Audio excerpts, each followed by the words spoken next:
Hey everyone, today I'll be answering the question, why is it easier for the car behind to chase the car in front than the car in front to lead the car behind? Well, the answer is the slipstream and DRS. Today I'll be going in depth on both of those two. Of course, all the different F1 teams have different aerodynamic designs, but they all serve the same purpose, to get the maximum speed in corners by getting the much downforce as possible, and also maxing out top speed on the straights by flinging air out of their way. The slipstream is when the car in front throws the air away from its car, but also lets the car behind have an area of where there is no air to plow through, so the car behind is doing less work than the car in front.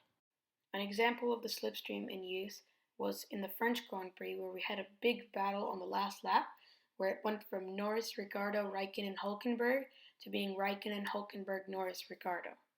On high power circuits like Belgium, there are very long straights from Les Sources all the way to Les Combes, and it makes it very important to be behind going out of Raidillon, which could give you a very big slingshot going on the Kemmel Straight.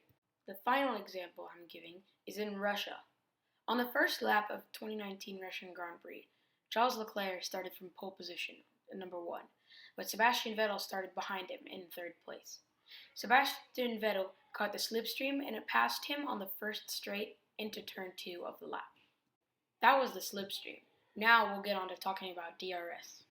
DRS activation is when the big letter box in the back of the rear wing opens up, therefore causing less drag, which results in maximum top speed.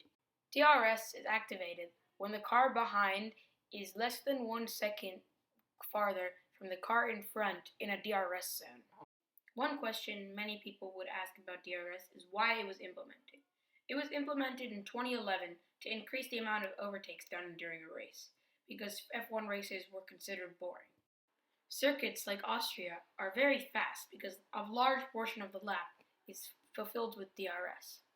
Circuits like Monaco, however, only have one section of DRS, which makes them very slow and hard to overtake. Another question people would ask is why is DRS only implemented in DRS zones, not in other portions of the lap, like corners and different straights?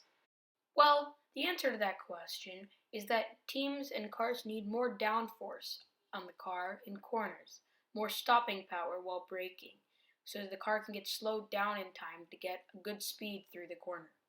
Usually, DRS is only allowed 2 laps after the race starts or 2 laps after a safety car restart.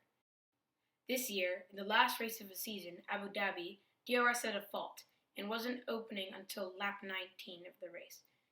Cars like Valtteri Bottas' Mercedes, who started from the back of the grid, had trouble trying to get past the cars, and he said that it affected his chance of getting a podium.